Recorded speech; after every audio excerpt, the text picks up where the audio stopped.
There Well, we that's a go. fun little shanty. It is. Haven't you ever heard our? You haven't heard our intro yet. No, I have not. That's good. Oh, you should listen to the whole thing. It's wonderful. It was done by my son-in-law and his band. Oh, really? Yes. That's cool. Yeah. That's cool. Well, that way we could own it, right? No terms of service or BRM or anything. Yeah, that's So, cool. well, here we are, Crow's Nest live with Ron Hawkins and Joseph Wolf. Michael isn't here. He claims to be working at a real job, but we all know that he's on community service hours right now. So the less we talk about that, the better, probably. So today we're going to be talking about DDRPG. So Joseph, tell us what DDRPG stands for. Dungeon Dwellers Roleplay. And what is it? It is Reaper. Yeah, there's some serious lag. It is Dungeon Dwellers Roleplay. It is Reaper Miniatures' entry into the tabletop role-playing game market. It is our take on the D20 engine, dilated down, the OGL stuff. It's a bridge product between OSR, which is the old school Renaissance style of play, and the modern takes of the D20 engine. So it looks old school, but plays modern. We don't say D20 anymore, Joe. We say OGL. Okay, but there's many other role-playing games that are published under the OGL. Oh, God. Just saying. Oh, so which is it, Ron? I'm just saying. I believe you're the brand manager, aren't you? I'm just saying. Just fought against all the time. Just trust me. It's okay. Okay.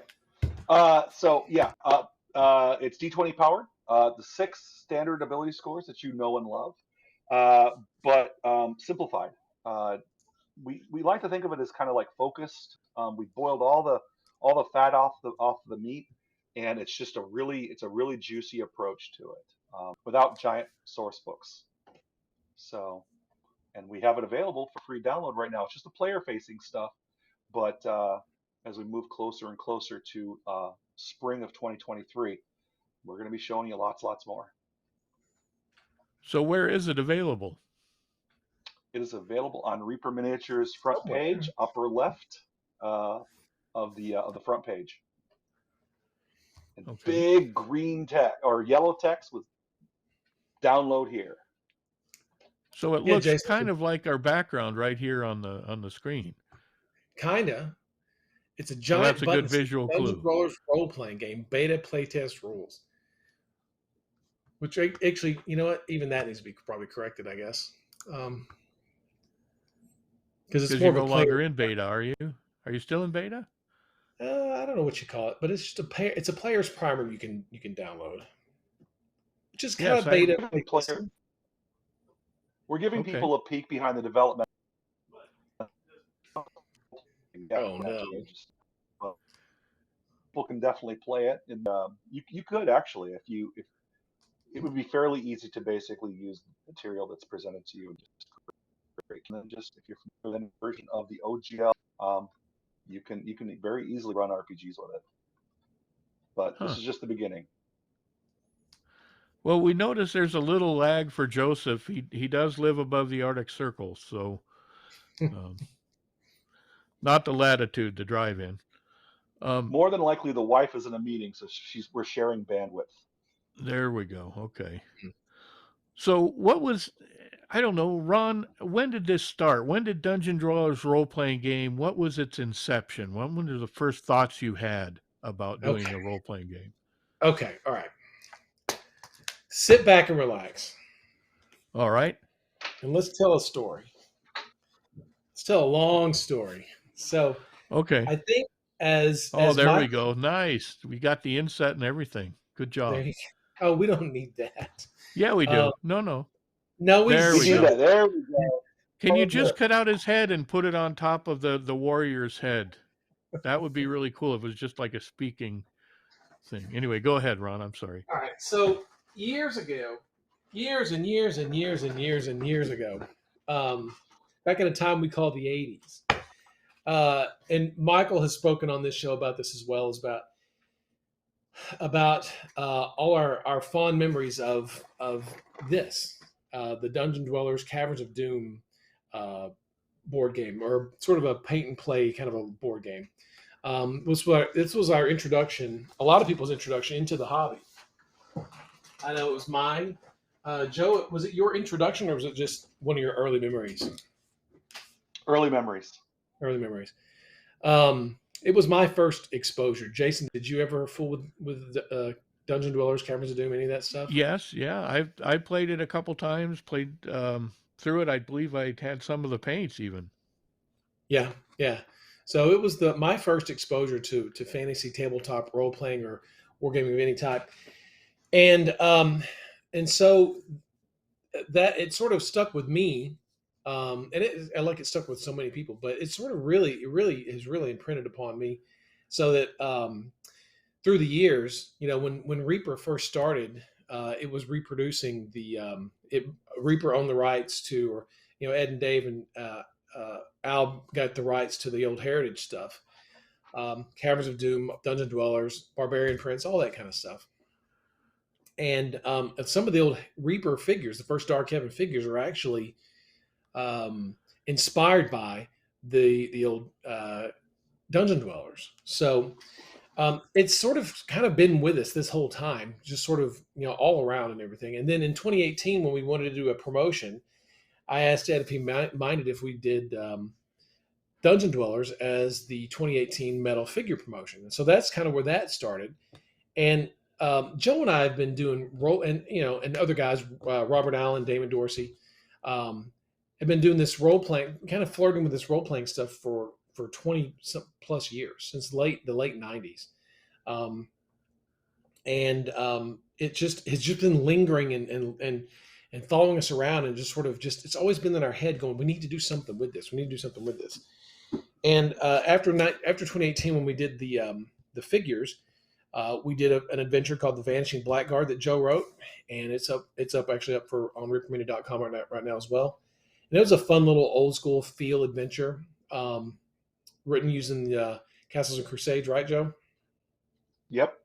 Yeah, the Castles and Crusades system, which is an OGL system. And it's just sort of been, like I said, it's just been circling this for years. And finally, last year after ReaperCon, Joe and I went and sat down with Ed Pugh in his office and said, we'd really, really like to do a role-playing game.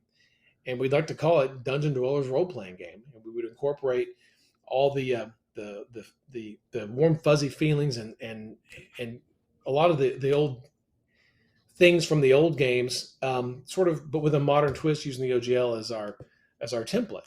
And so it just sort of started from there, and that's kind of it in a long nutshell, where it kind of came from. So, Joe, is there anything else you want to add as far as something I may have missed?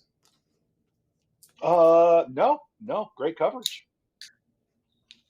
So that's kind of where it all started from. And that's where we're headed right now. We had originally intended on making it part of the Kickstarter, Bone 6, but under Ed's advice, he said you probably shouldn't do that, but that way it's not on the Bone schedule. It's actually on its own publishing schedule. So we pulled it out of the Kickstarter and decided to just go ahead and just get it ready and going to launch it next year in the spring as well. And we, next in a couple of weeks, Joe's coming down to North Texas RPG convention held here in Irving, and we're going to run some demos out there.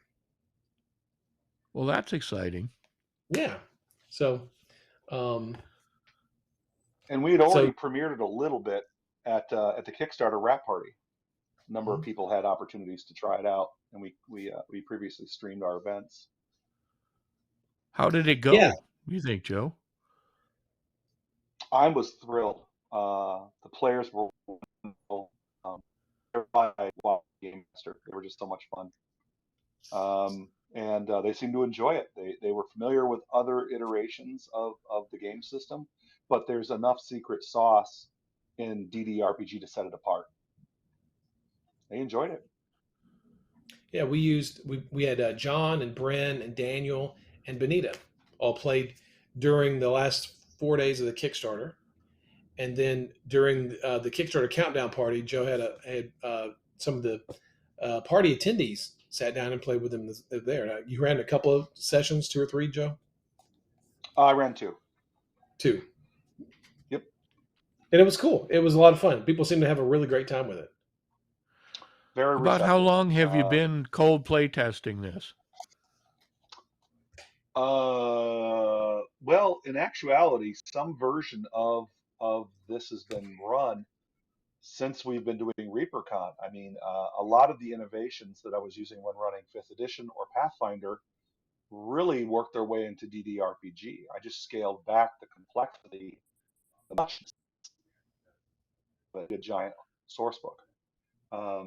But DDRPG is very much, it grew out of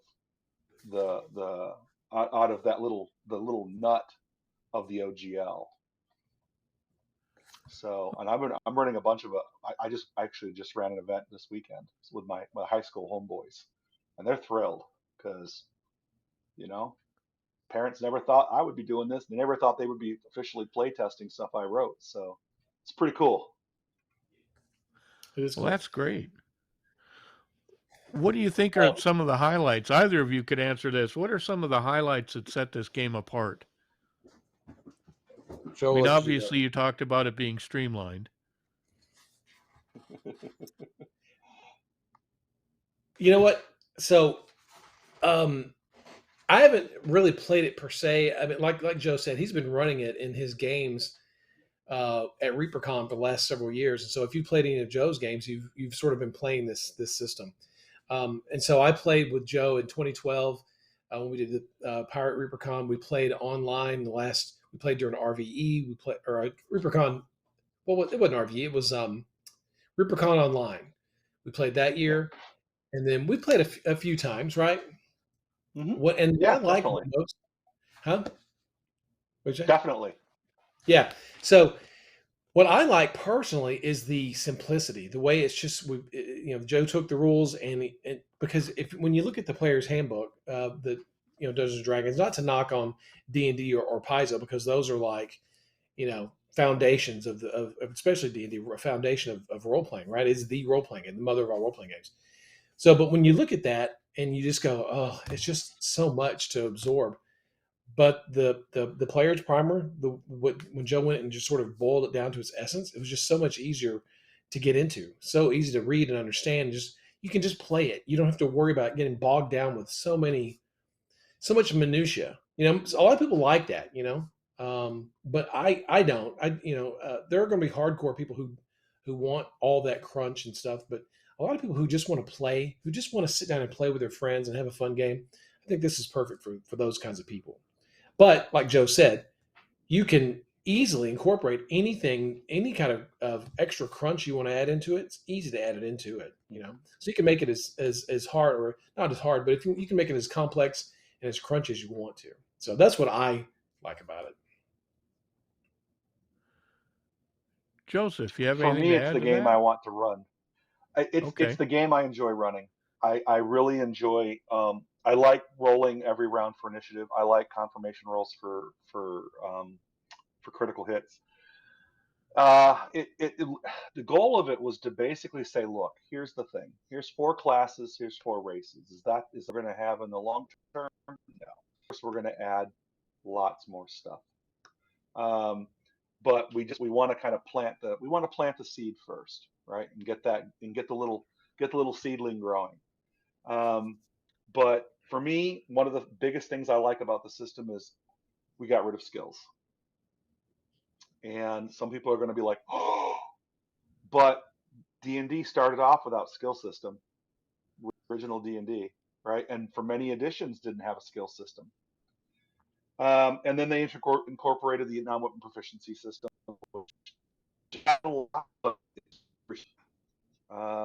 And so you ended up with characters that were defined by what they couldn't do as opposed to what they could do. So what we do in DDRPG is say, hey, look, based upon your character's class, based upon your race, which we call folk, also based upon your background, which includes your upbringing, your social status, and your trade, what you were trained to do as a profession. When you're faced with a non-saving throw, non-attack kind of a situation, you're trying to move a boulder, or you're trying to tumble, or you're trying to convince somebody to do something. The game master and the players arrive at like, well, is this character who's attempting this action, are they proficient or are they non-proficient? If it's in line with their character concept, yeah, you should be good at that. You get to add your level as a bonus. If it's outside of your character's expertise, then you get to add 1/4 of your character's level, drop the fraction. So there's no reason to keep exhaustive skill lists, and you don't have to worry about prioritizing like an adventuring skill, which is useful every adventure, versus a profession or a craft skill, which almost never comes up because it's assumed that you have the stuff that the character should be good at, and Sure. that to me is its strength. Because one less thing to keep track of, one less thing that you don't have to spend skill points, or and the other thing is other takes of D20, and I'm not poking a finger at fifth ed. Fifth ed's beautiful, but at level 20, if you don't take ride, you suck at riding at the same degree as you did at first level. That doesn't make a whole heck of a lot of sense to me. You're a 20th level character. So it's just one of those things, right? You kind of pick your poison. But that to me, it was one of its strengths because the players and the game master can negotiate that. Yeah, I was going to say it sounds a lot more interactive on behalf of the player, a little bit able to be conceived rather than just following a set of rules and roles. Yep. I'm also struck by the fact that you're not, well, we all know Reaper started out as a miniatures company who now makes paints and who'll now publish a game or has published a game, but you guys aren't really after yardage and yardage of books on a shelf. You kind of want to roll this out. I assume the initial release, once all the testing's done and once it's all put together, will be a book. Is that correct? Yeah. Okay. So we're still about a year away. So everything hasn't been nailed down yet. But Joe and I are sort of enthralled with the idea of the way that role playing was presented to us, and the same way Caverns of Doom was presented to some of us as a box set, Oh, as that's cool. box. Yeah, and we're first and foremost, Reaper is a miniatures company. That's what we do best. We make miniatures. Um, so we thought it would, if you're going to make a role playing game, and miniatures are going to be a big part of that, you should probably have miniatures in the box. So we'd like to have, again, nothing's been worked out. So I'll speak for me personally, and even though we're a long way away from it, I would love to have a box that when you open it up, you're going to get, and like Joe and I've talked about this a lot, a player's book, a 64-page player's book or something like that. Another book of treasures and monsters, so the game master can use that book. Probably some sort of a setting book to get things rolling in with an adventure and things like that. And then dice and some miniatures, so you can actually get to playing right there on the spot. So that to me would be the way to do it. Would be just to give everyone everything you need, all like I said, all at once. No paint. We probably wouldn't do paint, even though the old heritage sets had paint. It's a little beyond the scope of just role playing. But we're not going to do. Joe and I have talked about this a lot as well. The idea of a 300-page hardback, full color. It's just two guys working in their closets on this game right now, right? So one guy's in his basement, one guy's in his closet. We just don't have here on Crow's Nest. What? Not that kind of closet. Okay. So we're just sort of working on this. I mean, Joe's working on it at home, and I'm working on it amongst all the other Reaper things we've got to do. So a 300-page hardback book is probably just beyond the scope of what we can do right now. Maybe in the future. Sure. But I think a box with three books, a la the Red Box, the old Holmes, the Moldvay editions. That'd be cool. Joe, what are you kind of thinking about? I would absolutely. I love the fact that that we're both in sync on the Moldvay. I think that is what I got for Christmas when I was 12. Right, under the Christmas tree, after Mom stonewalled me for 2 years. Right, the Satanic Panic nonsense. And but I would love. I remember seeing the green boxes of Dungeon Dwellers. Right, and I have limited funds, so I bought D&D. but I have fond memories of Heritage Miniatures and owning those. I would love the idea of a juicy big box set. You open it up and it says "Read Me First," and it's a small, I don't know, 6 or 8 page thing that's got 4 characters and it's got a tour, so you didn't crack open the rest of it, right? You just lay out map one, put out some miniatures. The game master reads with 4 of his buddies or her buddies, whatever, and you sit down and you play your first session, and then you have a feel for the game system before you even crack the first real book. To me, I would love that. I would love that you're immersed, right? No weeks of studying thick rule books, no going online to learn exploits and pulling from third party sources. It's just the box is self contained and beautiful for what it is, and that's what I want. I love the whole package. Yeah. I spoke with Ed and Dave a little bit yesterday about this, and Ed really wants a way for the actual players to become immersed in the setting right off the bat, right? Something they can grab and beyond the rules, right? And your character, he wants them to be immersed in this setting. So, um, and that's something he wants. And I think that's a great idea too. And Joe and I've been working on an actual setting for the Dungeon Dwellers role playing game since 2018 as well, which actually goes back to the Dark Heaven world of Adon from 1997, from when we did the Yeah, I was going to Apocalypse. ask if anything would sound familiar to us about the setting. I think so. I think a lot of it is. Um, so Joe and I looked at the map and we thought, where would we set Dungeon Dwellers if we were going to set it? And we chose on Joe. Where did we choose? We chose Vestonia, specifically the Hills Edge province of Vestonia. So if you love Greyhawk, if you love the green and pleasant land of like England and parts of Europe, it's as classic as it gets. It's very Yeah, different than the Savage Coast, and it's very different than Dreadmere. yeah. So Different than it's got your Taltos. knights, it's got your wizards guilds, yeah. So it's a very different feel from our offerings from those other books that we have released here and there. Yeah, so Vestonia is going to be your very prototypical medieval Europe kind of a setting. And the part of Vestonia that we chose was kind of a backwater area, like Ed Joe says, known as Hills Edge Province. So it's not in a metropolitan big area, but it's surrounded by enough wilderness that you can go out and do a lot of fun things. So we chose that.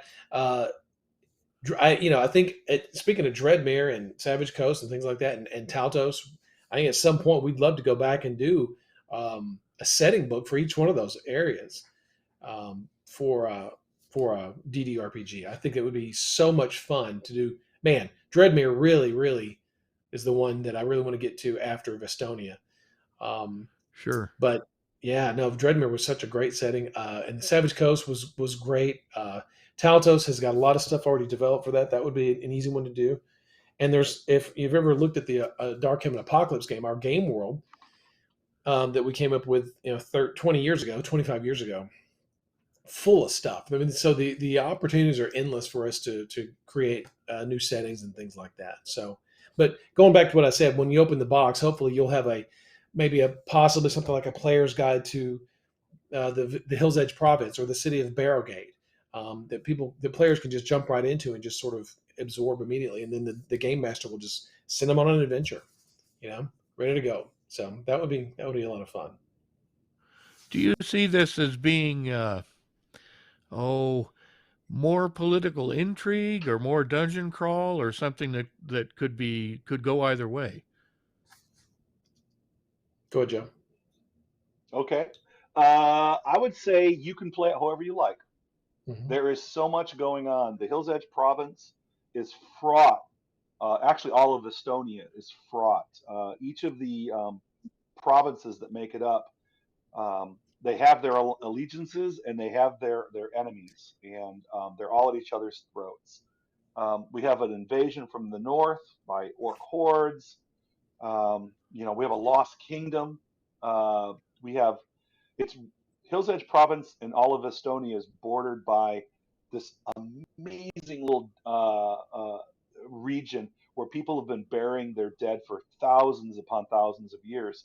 And so it's a corrupted kind of blighted land that is just one mega dungeon, basically. Yeah. So you can play out however you like, and we encourage people to do so. Yeah. So, like, it all depends on the game master, the players, the groups, and the adventures they want to run. But if you wanted one political intrigue, you could do that. Yeah. I like the idea that Dungeon Dwellers is going to be a good dungeon romp. Just it's in the name, Yes. Dungeon Dwellers, right? So that's the kind of game I would want to play for sure. Just strap on your sword and your shield and just get into the dungeon and just go to town, wailing on some monsters. But yeah, you could, like Joe said, because of all the political intrigue going on, you could certainly run a political game too. But yeah, just like anything Barrowgate else. offers a lot of cool opportunities too, because it's a great Tim Burton-esque fantasy city that's all built up, and it's got canals, and it's built along a navigable river. So there's plenty to do, And and it's very, Joe and I were talking I about like that adventures. yesterday. Yeah, Joe and I were talking about Barrowgate yesterday. That at ReaperCon this year, um, it's called Barrowgate Into the Dungeon. So Barrowgate will be the home city, your little place. If you want to read a little bit more about Barrowgate, you can download the Green Griffin at a Glance PDF that Joe wrote that we put up on the front page of our website. You can read that. That'll give you a tiny bit of information about Barrowgate, but ReaperCon this year for sure will give you a lot more information about Barrowgate. We've got big plans for ReaperCon this year with DDRPG and Barrowgate, and I know Joe's got a lot of stuff that he's got planned to run. Usually, Joe, you just run like one game, not one game. I'm sorry. You have one table that you run at ReaperCon, but how's it going to be different this year?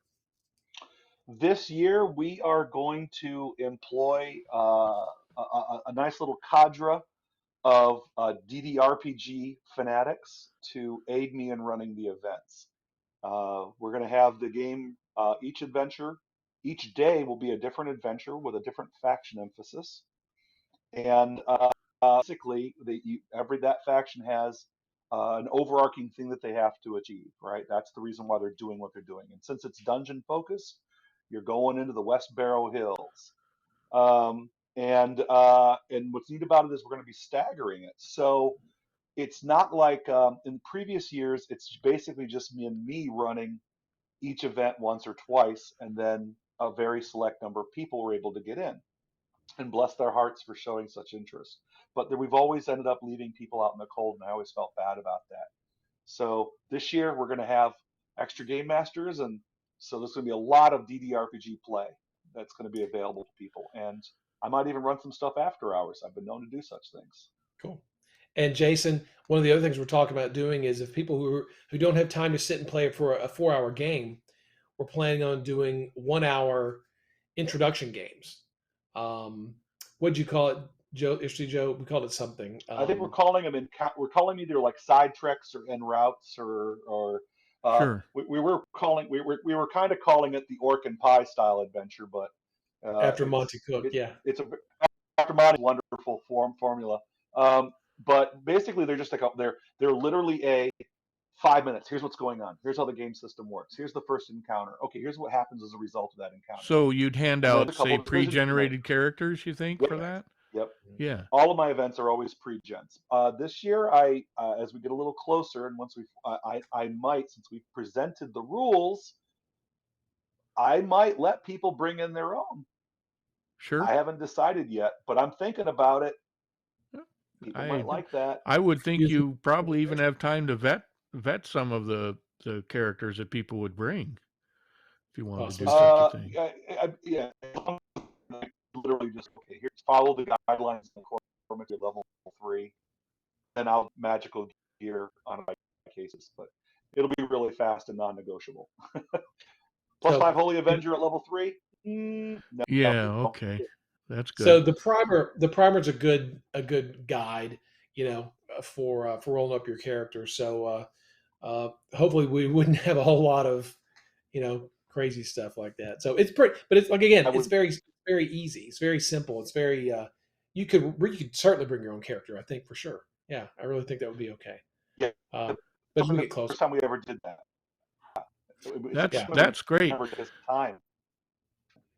So on the front page of reapermini.com, you can find 2 PDFs, unless I'm mistaken. Is that correct? A guide to correct. the Green Griffin, and then your kind of overview of DDRPG. You're correct, Jason. I just wanted to iron that out. You know, some No, people like me, we don't you've catch nailed on to that so fast. it. So You've nailed it. So what you're going to do is me you're to going to go mention? right. Oh, I'm sorry. You're going to go right there to the No, front you want me page. The Dungeon Dwellers role playing game button right there. It's the second button down. And if you go down a little further, underneath the Ukraine Relief Fund bird sculpted by Jason Weeby, you'll see the free Green Griffin RPG adventure set. You can download both of those. The other thing you can do, as Kit put this up during the Kickstarter, the top level navigation, you'll see it says figures, paints, accessories, and it'll say RPG. If you click on that, you can find the link to the player's primer there, and underneath that, you can also find all the adventures that Joe's written, as well as a few painting guides as well. So check that out if you get a chance. I'm not sure if we can put that in chat, but it's reapermini.com/RPG. okay, There you go. There's Plugola. that's great. I heard there was a T-shirt available as well. Oh, it's yeah. You know what? Here, you want to see? Plug. How funny you brought that. Look at that. That's a great looking shirt. Isn't that cool? Art by Izzy Talon Collier. You can get these on tpublic.com/reapermini. I believe is the I think Quinn LaRue could probably put that in chat because she's very fast like that if she's around today. Yep. They just Check put it out. up there. That's Fantastic. awesome. I love that. Yeah, there's also a Green Griffin Tavern shirt there. There's all sorts of stuff. Yes, on and that that's cheap by. Oh, how interesting, Jason! And who drew that shirt? I believe I did the Green Griffin Tavern sign. You did. It's fantastic. I love that art. I have that shirt, not here, but I have that shirt at home hanging in my closet. That's a great design. Yeah, it's fun. It's a lot of fun. It's a lot of fun working with creative, talented people to produce some really fun stuff. So I'm excited to be a part of the ride with this. So it's gonna be a lot of fun. Well, we had a question in the chat about someday making a world map again for the Dark Heaven World of Adon. Yeah, I think that's what they were talking about. Yeah, maybe. That would be cool. That would be pretty cool. Yeah, you wanna see the map? You want to see what it looks like? This is the one. Sure. This is the one that Joe and I use. It's the one that Joe and I back use. on the wall. Wow, look at that. This is the Dark Heaven setting world that we get to explore. And here's Vestonia right here, right? And here's Hills Edge Province right here. This part of Vestonia. Show them where Dreadmere is. Dreadmere is right over here, right? Here's the Dark Moors, and here's the whole area right here. Here's where, for reference, here's Haltos, where the Warlord setting, where Warlord was set. And way down here is Brinewind, which is where... keep going, exactly off to the south. And also... Oh, you're right. It's on the map. What's that? Oh, no, you got it right. Yeah, that's cool. Yeah. I just want to make sure it's pointed in the right area. This whole region up here was where we set the Warlord Savage North book, which is also a great book. So yeah, we've used this a little bit, and there's so much more to go to explore. And these are just little bitty spots that we've just sort of gone through so far. So yeah, a world map would be cool. And because that one isn't available right now, is that correct? No, I had this printed at Walmart years ago. Yeah, no, it's not available. But maybe one day. We'll say it's not yet. Not yet. Not yet. Say not yet. Soon. Reaper soon. Someone asked, where is the lighthouse located? And I can answer that. It's located anywhere you want it to be. Good answer, Jason. Yep. as we've talked about, that particular lighthouse could also be a signal tower. Yes, be wherever you want it to be. Joe's little hook that he wrote for it for the Kickstarter was, Justin, can we please not? Can we just zoom out?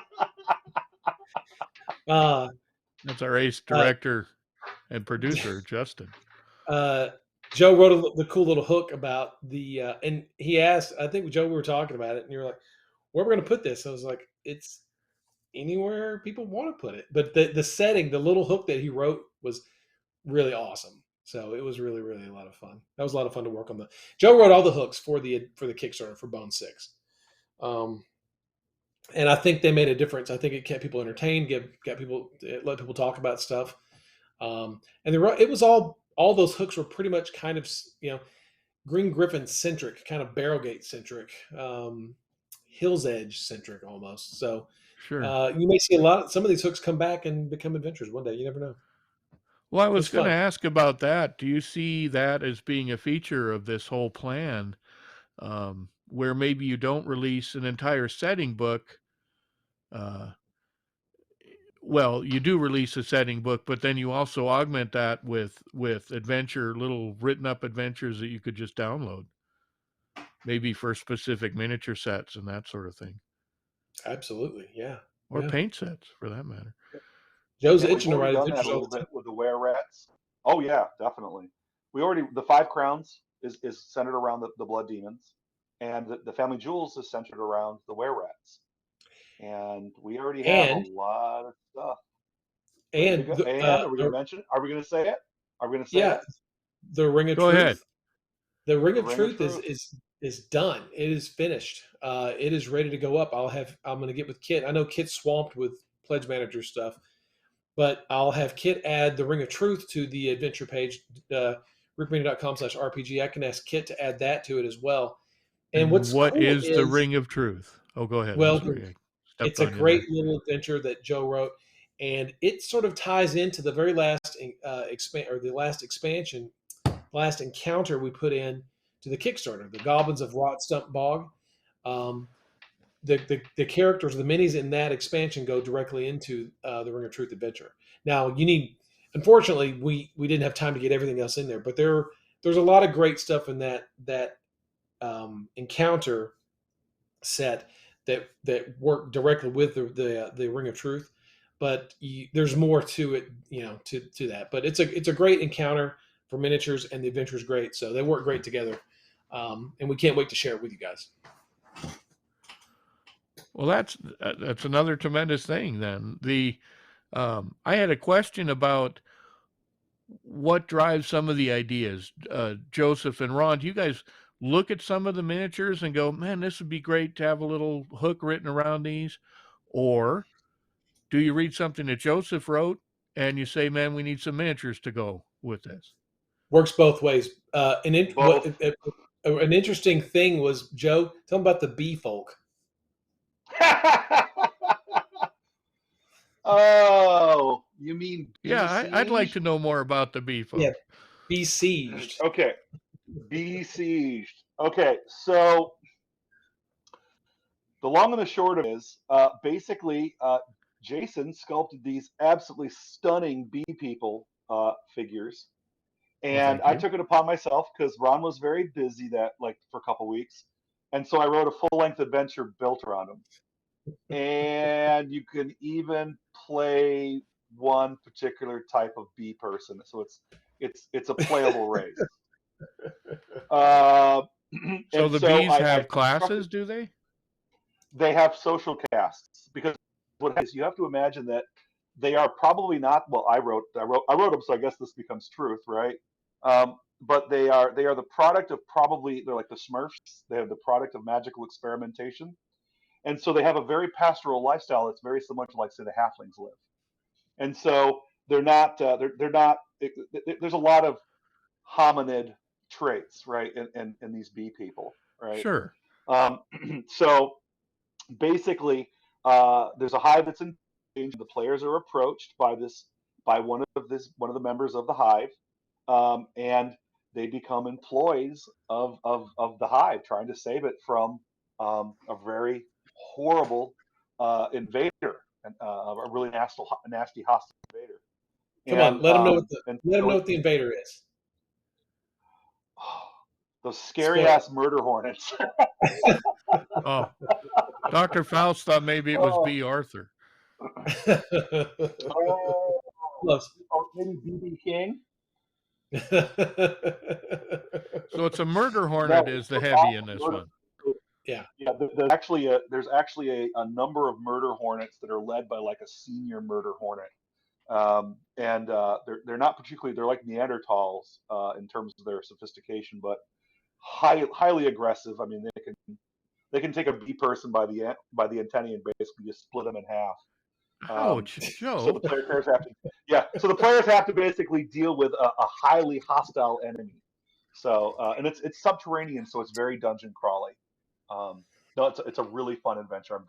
I'm super pleased with that one, actually, considering the basis of it's kind of silly, but it's delightfully silly. So Jason, so it kind of goes both ways. I think Joe sees figures and he becomes inspired and writes an adventure around them. And by the same token, Joe will write these great adventures with so much cool. Some of the monsters have so much cool character and cool just backstory that I go, I've got to make a miniature of this. For example, just the one that pops off the top of my head is in the adventure Ring of Truth. The characters are going through the swamp, the Rotsup Bog, and they come across a marrow. Right. And originally it was just a marrow, but Joe went and said, well, her name is Cattell Barug, and she has all these, and he kind of just briefly described her, but I thought that was just cool. So when I gave the description to Bobby to sculpt the marrow, he based it on the description that Joe used for the adventure. So that stuff happens all along. And that specific another one is just a wandering monster. Yeah. And then the other one was Sir Baltravik, which is this unfortunate knight in the adventure. Joe's encounter with that particular character was so cool and so rich with story. I said, "We've got to make that into a figure." I mean, it doesn't even do anything, but it's so cool. So It kind of works both ways. Yeah, it works both ways. Well, I think that's the very definition of synergy, and I think that also is probably one of the strengths to this kind of game setting for Reaper, because you do have several different inputs. You have a good writer, you have a creative director, you have several good artists, you have several good sculptors on staff.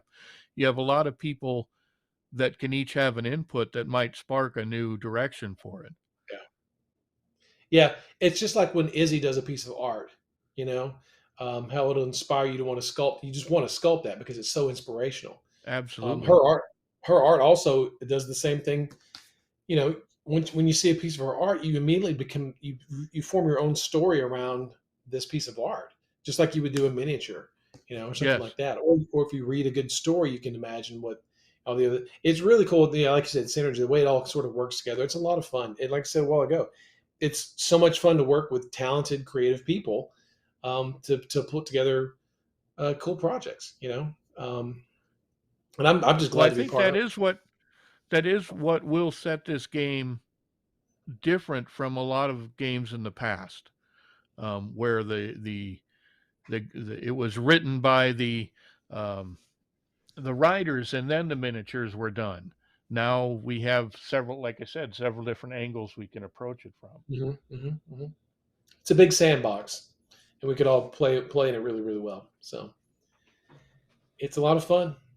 It's a lot of fun. So we're excited. But again, just to sort of summarize everything, we hope to have DDRPG available next spring. We're hoping that it will be a boxed set with multiple books, miniatures, Dungeon Dweller dice, and then be supplemented by adventures, online adventures that Joe would write. Of course, miniatures, all that kind of stuff. Setting expansions, we hope. Yeah. Mechanic Joe, expansions. anything else? Since Weeby has sort of pulled the cord out of the wall, anything you want to add? We just want to grow something really fun and cool. It's like, a pearl. We just want to add layers to it. But the one thing we don't want to do is we don't want to burden the fan base. We don't want to hit you with some weird angles. I keep saying this online and stuff with various people, and so DDRPG isn't just written to satisfy me; it's to satisfy the fans of the miniatures, people who look at like Izzy's beautiful art, like this wonderful Death Knight, right? And I want to fight that creature. I want to loot its body and take the treasure, right?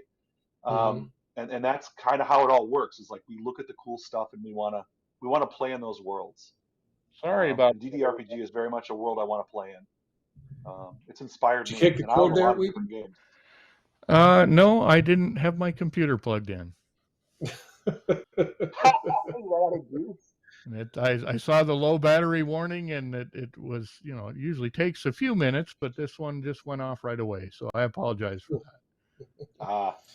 So yeah, DDRPG is going to be fun. It's going to be a great ride guiding it towards spring of 2023. Yeah. And again, you'll get a preview at the North Texas RPG Convention, June 2nd through the 5th here in Irving, Texas, just right down the street from Reaper. Again, at ReaperCon, September 1st through the 4th, I believe are the dates this year. And then more stuff online as much as we can show. And who knows? It may be popping up at other gaming conventions as well. Just don't know right now, but that would be great if we could actually have a team of people going and running games. So we'll see. As far as NTRPG Con goes, I haven't checked today, but does Joseph have particular time slots that are committed to this game? That's a great question, Jason. Okay, I haven't checked today. I should have done my homework. We have submitted events. Yeah. Yeah. I checked before we came on. Well, I know they were working on getting some added to the schedule. So the idea is to show up and then hopefully we'll have everything in a row as far as Joseph running some games. Presently, if it all lines up and we can get space and things like, because we have submitted events, every day I'm going to be running a 4-hour event and then a 3-hour event. We can say that it's Ring of Truth is one of them. And that should be, it'll be a very kind of accelerated take on it, because it's usually about a 6-hour adventure, but we can easily fit it into 4 if the players are like motivated. And we also have a much shorter adventure called, can I say what it is, or because I mean it's going to be announced. It's called the Horror on Howling Heath, and the players are witness to a horrific attack by some monstrous creature, and they pursue it back to its lair to deal with it. And this thing has been prowling the area for decades. So it's a really fun adventure. It involves a wonderful Weeby sculpt. Yeah. So that was one of those collaboration things, right? They're on. That's never good. That's never good. So it's the thing, Jason, that you sculpted. I think I told you one day I needed a thing. How do I? Yeah, that went with some other things that you already had. Yeah. It was actually in the Kickstarter. Yes, I know what it is. That's a pretty decent sculpt. I'm anxious to see how that turns out. It's really cool. I've got it right. It's right here on my desk. Here it is. Come here. Oh, spoiler! Spoiler! We lagged out, and still not back. Oh no, are we back yet? Nope. Look at that. I'm just so laggy. Now there you go. You're catching up now. There you go. Are we you caught went up? Really fast there for a little bit. There, are we back? I'm a little laggy. So did you lag that out on purpose? Oh, wait, look at that. No, let's see it again.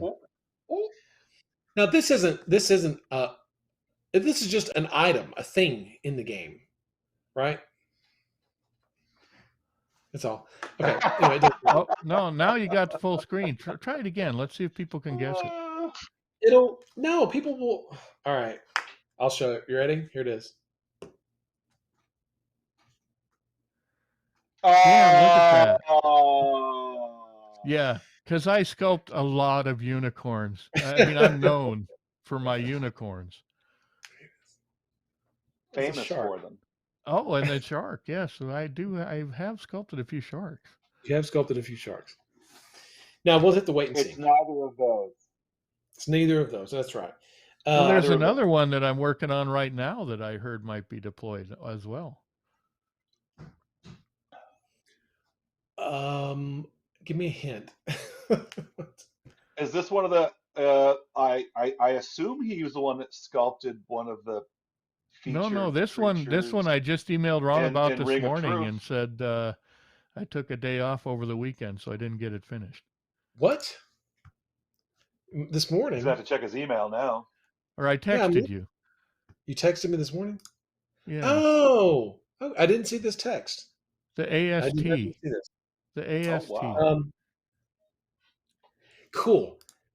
Yes, you can definitely use that with this adventure, Joe. Okay, great. Yeah, Okay. that's why Jason's Well, trying that to gives finish. me more motivation to finish it then. There's a short list that I'm aware of. So okay. Yeah. Yeah, this is a thing that's in the Ring of Truth. Yeah, for use. I said, Weeby, can you finish that for the convention? He Yeah. said, I will try. I said, yes, I can. And then I took a day off on Sunday. So, And So, as far as I know, if it's what I think it is, I don't think any other company has produced one yet, which makes it extra cool. As yeah. far as I know, oh snap! Are you kidding? I'm just saying. Okay. As far as I know. Okay. That's true. Do we have any? That's true. Do we have any other cool questions? Especially not a winged one. No one's done a winged Oh. one. No. That would look really funny. That That would look amazingly funny Pretty in weird. a Don Bluth kind of way.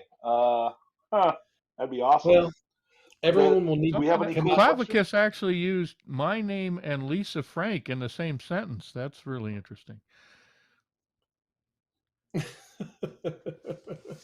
Well, about the unicorn. come out to NTRPG this weekend and see what Joe's got on his table. Well, it's a couple weekends from now, to be fair. Yeah, I'm sorry, a couple weeks. Yeah. Thank God. What is the I'm actual not date? much Maybe better we than should say the actual date. 2nd through the 5th. 2nd through the 5th of June.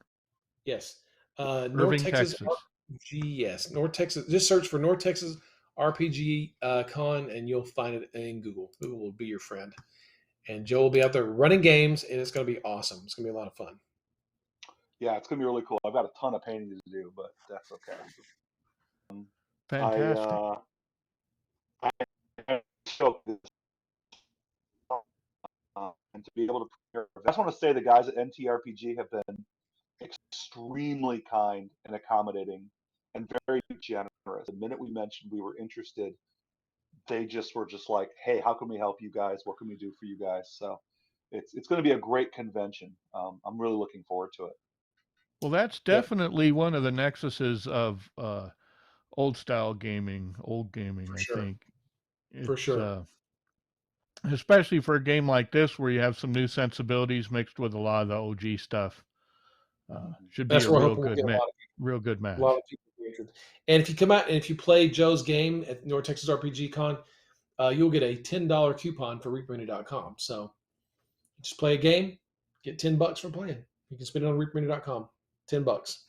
So maybe a few giveaways too. Who knows? Yeah. Yeah, well, you $10. never know. Maybe we're working on something for that very purpose. Maybe. Or maybe you haven't talked about before until after we're done here. That's that right. could be too, because sometimes that happens in our wonderful synergy. That's right. So always speaking in of which, motion is the future. I just got a message. I got to run. All right. Well, it looks like we've hit just about an hour. Justin, what do you think about some giveaways? Do you think we should? Let's see here. You can give away one thing off of Ron's desk, right? Okay. So put in your hashtag free, everybody, and you'll get one thing off of Ron's desk. Starmane. Or maybe a bottle of. Oh, that might even be better. Pink. Who knows? Ron's Rosy Shadow. Random stuff. Don't get your hashtag freeze in yet. Hold on, Get your hashtag free for a random grab but Ron gets to do the grab off Ron's desk. I can make a grab bag of stuff off my desk. Yeah, that'd be cool. We can do Yeah, that. but it has to be you, the rat. We don't fly somebody in so they can just scrape stuff off your desk. Right. Correct. I will Just get a bag and I will put some unique curated things in that bag. Wow. Hashtag freezing This now, might be though. one of the better gifts we've given away. As much as I like our pokey tool and our bus, I think that might beat that. Huh. I've seen what's on Ron's desk. It's all the stuff on my desk. Yeah, there's a lot of stuff here. Just out of curiosity, is there any other really short questions that we could answer really quickly for that are appearing in chat? I love answering questions. I keep encouraging people to ask. They're all hashtagging free now, Joseph. Okay. We're in the pursuit of free stuff now. With that. You missed the question phase. Hey Joe, if people do have questions regarding DDRPG, where can they go and ask? They can go to our forums, and I am on there frequently answering questions. At and reaperlive.com. At reapermini.com. Yep, just go to our forums. Also, we have a Discord server set up. It's the Reaper Miniatures Discord server, but it's DDRPG. You can't miss it. You literally type in DDRPG, it'll turn it up. And I'm very active on there as well, because again, we want the reason why we're doing this so early is we want the fans to, in some way, kind of help guide us towards making the game that they're going to love as much as we do. Yeah, that's your part of the synergy. You're part of the collaboration. Yep. It'll be theirs. I mean, that's the whole point behind tabletop roleplay. You get it, you buy it, and now you make it yours. That's the goal. Cool. All right. All right. Just ready to see who won? Sure. All right, you get to read the name out, Ron. I don't have Twitch pulled up. Oh, then this makes it even more fun. Just guess a name in chat. I'm Tazalanche. Don't do that. No, you don't guess the name. What is that? That's not our winner. All right, Jason, you get to do the honors. Okay. I'm waiting to see it appear. Here it is. Okay. Malvernus has been drawn for the giveaway. How appropriate. Malvernus. All right. Huh, that's cool. Someone who's familiar with DHL Apocalypse stuff, yeah. Yeah. Congratulations. We are looking. Yeah, congrats, man. That is one of Why those. don't we parts put a of the pokey world tool in that pile of stuff as well? Okay. In honor of Michael, who couldn't be here today. I'm going to gather some stuff up and put it into a bag, and then Justin, what do I do with it? Give it to Courtney. Okay. All right. Remember, beggars that's cannot great. be Ron's choosers. got all kinds of stuff on his desk. I mean, I saw some Krugerrands. I saw some Dunning-Krugerrands. There's some interesting stuff here. It's a good chance for me to clean off my thick layer desk. of dust. Scoop that into the bag too. A lot of Bones USA, a lot Texas of topsoil. A lot of stuff. There's a lot of stuff here. Maybe but, there's a seriously, if by all means, people send me questions on the forums and the Discord. Don't be shy. I'm very interested in what you guys have to say, because looks like this is charging my love, people. man. Let's do this. I'm looking forward to it. It's going to be a great ride. Cool, exciting, fantastic. So, if you can't make NTRPG, make sure to make it to ReaperCon this year. It's going to be a lot of fun there playing Dungeon Dwellers this year. Hey, any forecast on the Pledge Manager, Ron? I know that Kit was working on it today. He's trying to get the base boss pledge. My understanding is the base boss pledge manager will be up first, and then shortly after that will be the Bone 6 one. The Bone 6 one will not take as long to get up as the base boss one has. So just hang in there. I think we had always said it's going to be about a month after the Kickstarter ends. So Kit's still. I know people are getting excited for it, and there's a lot more money to be spent. I understand. So I hope so. Yeah. So he is working on it. It's his number one priority. I spoke to him this morning about it, and it is his number one priority. He gets distracted by website stuff in the UK, international things, just stuff like that. But he is trying to get distracted by actual business stuff. Real work, yes. Yeah. It's not like he's going to Six Flags or anything like that. All right, fantastic. Well, thank you very much, you guys, for being on. This Thanks was for having us. very enlightening. Thank you. Hopefully, we spread the word a little bit. Yeah. Thanks for having us on. Yeah, we'll do it Absolutely. again. Okay. We're going We're to be excited. Good luck rating. with NTRPG, Joseph. Thank you. Hopefully, we'll see you there. Yeah. We're Yeah. going to be rating CNOP. By the way. Cool. Okay. Right away. Goodbye, everybody. Thank you guys very much for hanging out with us today. We will see you tomorrow. Okay. Are we Wave, gone? everybody. You have to wave. Ron, you salute. You What? have to wave, Jason. I can't see it. I can salute. All right. See you.